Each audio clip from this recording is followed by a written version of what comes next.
Our hearts beat to the city streets. We began to feel the fire.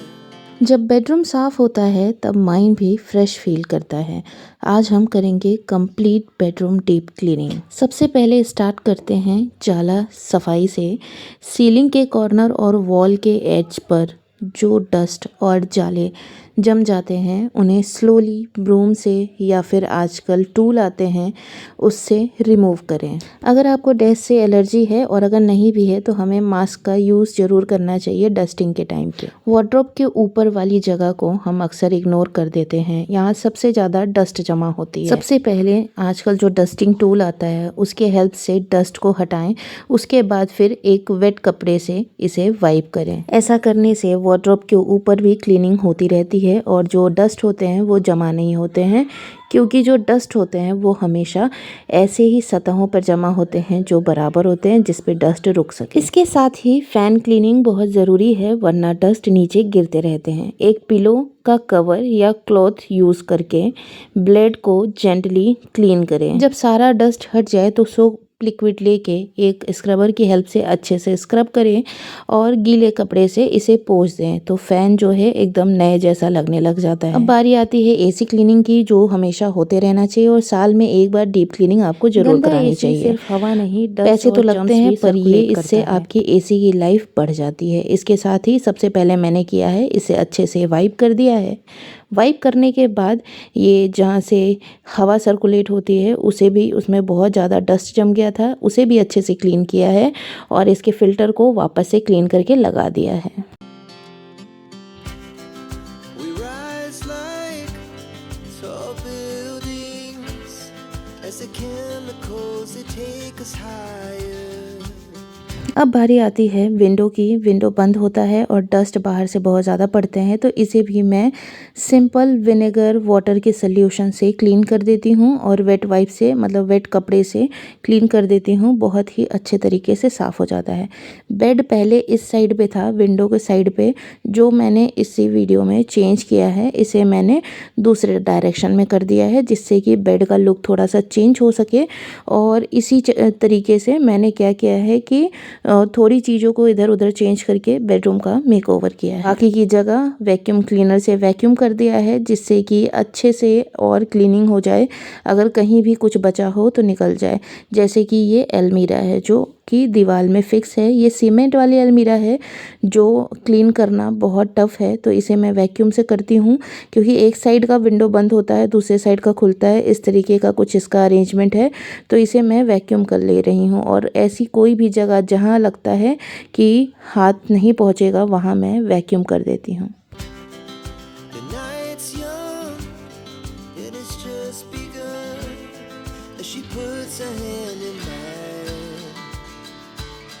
We wanna chase the night, wanna dance to the light, pull the stars from the sky, just two hearts running wild. Never sleep, never stop, as we shout from the top. We're gonna be two hearts running wild. Dusting अच्छे से करने के बाद TV की cleaning भी कर ली है, क्योंकि हम लोगों ने बेडरूम में ही टीवी लगा रखा है। इसके साथ ही स्पेस के अकॉर्डिंग हम जो भी हमारा जितना भी स्पेस होता है उसी के अकॉर्डिंग हम लोग डेकोरेशन कर सकते हैं। तो ज़रूरी नहीं है कि जैसे मैं कर रही हूँ वैसे आप भी करो।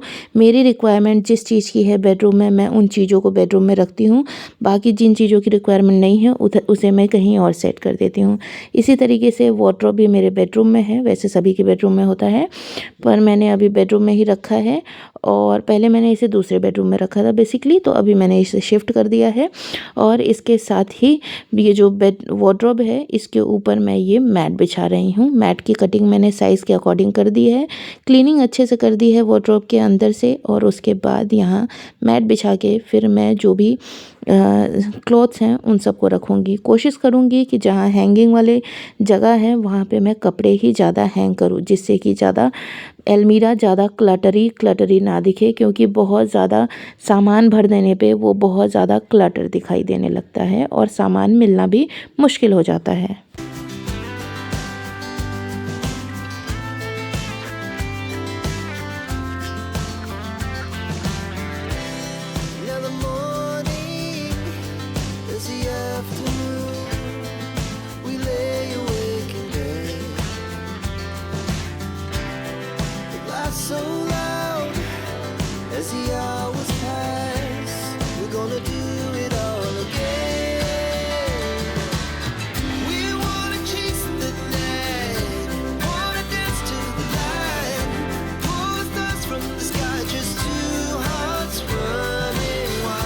सामान रखने के लिए हम कितने भी ऑर्गेनाइज़र क्यों ना यूज़ कर लें, लेकिन जब हम उस ऑर्गेनाइज़र में से कोई भी कपड़े निकालते हैं तो वो कपड़े ज़रूर बिगड़ते हैं।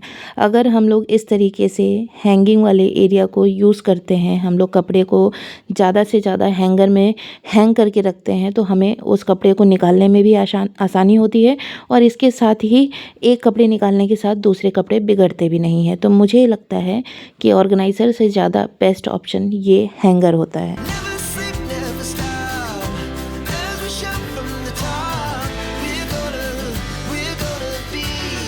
तो अभी मैंने बेड का डायरेक्शन चेंज कर दिया है। इसमें हेल्प ली है मैंने अपने हस्बैंड की, क्योंकि बेड बहुत हैवी है। ये जो विंडो था उस साइड पे बेड था, अभी मैंने इस डायरेक्शन में घुमा दिया है। इस तरीके से घुमा के आपको जिधर अभी ड्रेसिंग दिख रहा है ना, उस साइड पे घुमा हुआ था बेड। और इसके साथ ही जो वॉल है वो उस पे ना मेरे बच्चे ने बहुत ज़्यादा पेन और पेंसिल और जो क्रेयॉन्स होते हैं वो चला दिए थे।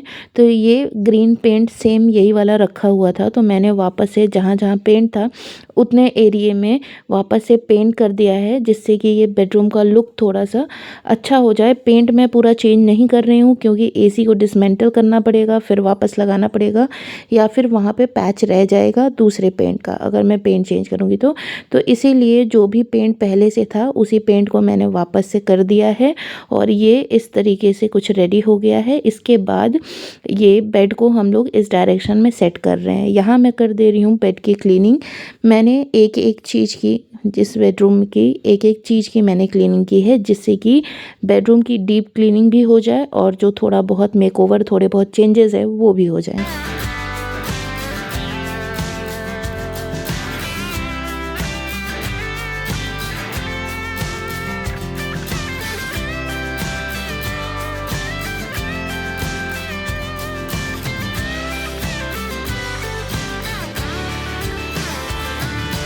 इसके साथ ही बेड की क्लीनिंग, बेड के हेडबोर्ड की क्लीनिंग, ये सारी चीज़ें कर दी हैं। जो भी बेडशीट थे उन सभी की क्लीनिंग सारी चीज़ें की हैं। ड्रेसिंग की क्लीनिंग, अभी आप सारी चीज़ें देखोगे तो बेसिकली क्या है कि जब भी आप किसी भी एक रूम को रेडी करो, भले ही 2 दिन लगे, लेकिन उस रूम को पूरा डीप क्लीनिंग करो, जिससे कि फिर आपको ये ना रह जाए कि एक जगह का डस्टिंग हो गया है, दूसरे दीवार पे जाले लगे हैं, या डस्टिंग नहीं हुआ है, या फिर जो विंडो है वो क्लीन नहीं हुआ है। जैसे मैंने इस बेड को क्लीन करने के बाद इस रूम की विंडोज़ तक क्लीन की है। विंडो को भी बहुत अच्छे से वाइप कर दिया है। कहीं से भी एक भी रूम का कोना नहीं छोड़ा है जो वो बिल्कुल भी मतलब ऐसा ना हो कि वो क्लीन ना हुआ हो। The moonlights, summer sky, it was the best we ever had. अब बारी है ड्रेसिंग की। तो सबसे पहले ड्रेसिंग को वही सोप लिक्विड डाल के अच्छे से क्लीन किया है स्क्रबर की हेल्प से। स्क्रबर जो है सॉफ्ट होना चाहिए। उसके बाद अच्छे से स्क्रब करके इसके जो भी निशान थे वो हटाए हैं, क्योंकि स्क्रबर से ही इसके निशान जाएंगे। फिर उसके बाद वेट कपड़े से इसे अच्छे से वाइप कर दिया है। ड्रेसिंग को पूरा फ्रंट साइड से बैक साइड से पूरा वाइप किया है, जिससे कि डस्ट इसमें भी कहीं ना रह जाए, और जो भी चीज़ें, जो भी मेकअप की चीज़ें हैं, उन सारी चीज़ों को प्रॉपर अरेंज किया है। बेसिकली क्योंकि इसका जो ये है, इसकी जो रखने वाली जगह है बेसिकली, तो इस पे क्या है कि डस्ट बहुत ज़्यादा जम जाती है, और अंदर का जो माइका है वो वाइट है, जिसकी वजह से जो अंदर से मतलब बाहर से तो आपको ड्रेसिंग बहुत अच्छा दिखेगा, लेकिन अंदर से गंदा दिखने लग जाता है। तो इस बार मैंने सोचा है कि मैं इस बार इस पे मैट लगा दूंगी, जिससे कि जितना डस्ट, जितना डर्ट अभी हुआ था उतना नहीं होगा दोबारा। Stay on forever. We'll never have regrets. We wanna chase the night, wanna dance to the light, pull the stars from the sky, just two hearts running wild. Never sleep, never stop. As we shout from the top, we're gonna be two hearts running wild.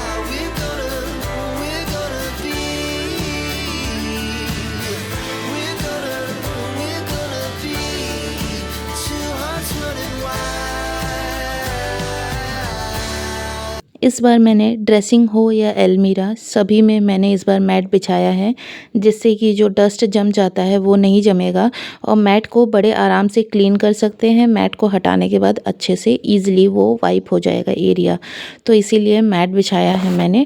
और इस बार मैंने dressing में भी mat लगाया है, क्योंकि हमारा सिंदूर होता है, थोड़ी बहुत चीज़ें होती हैं जो डस्ट वाली होती हैं, मतलब जो गिरने वाली होती हैं। जैसे सिंदूर तो गिर जाता है तो लाल हो जाता है, उस जगह वो मतलब वो जगह लाल हो जाती है, फिर उसे छुड़ाना, सिंदूर का जो कलर है उसे छुड़ाना थोड़ा मुश्किल हो जाता है।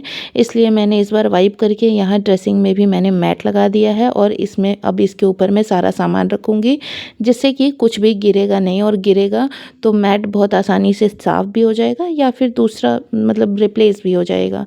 पर जो ये वाइट माइका है वो रिप्लेस होना इतना इजी नहीं है। इसके साथ ही मैं यहाँ पे जो सबसे टॉप वाला पोर्शन था वहाँ पे मैं सारे ये डीओ रख के सेट कर रही थी।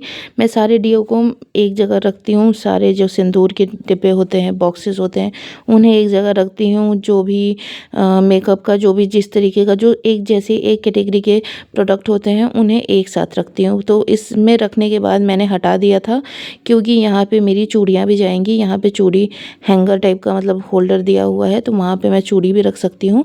इसलिए मैंने इसे फिर बाद में चेंज कर दिया था। इस समय तो मैंने यहाँ पे रख दिया था, पर फिर बाद में मैंने चेंज कर दिया था, क्योंकि मुझे चूड़ियाँ रखने में प्रॉब्लम हो रही थी। इसे शिफ्ट कर दिया था मैंने नीचे, और इसके ऊपर मैंने रख दिया था जितने भी स्क्रब वगैरह होते हैं, जो कि फुट मसाज के लिए, बॉडी मसाज के लिए या फिर फेस मसाज के लिए। बेसिकली मेरा कहने का मतलब ये है कि हमें एक तरीके की चीज़ों को एक जगह रखनी चाहिए, एक कैटेगरी की चीज़ को एक जगह रखनी चाहिए। उससे हमें ढूंढने में भी आसानी होती है और ईज़िली सारी चीज़ें मिल भी जाती हैं, हमारा टाइम बर्बाद नहीं होता है। तो इस तरीके से मेरा था ये बेडरूम का मेकओवर। अगर आपको अच्छा लगा हो तो लाइक ज़रूर कीजिएगा। फिर मिलते हैं अगले वीडियो में, तब तक के लिए bye bye. To feel the fire, we rise like tall buildings as the chemicals they take us higher.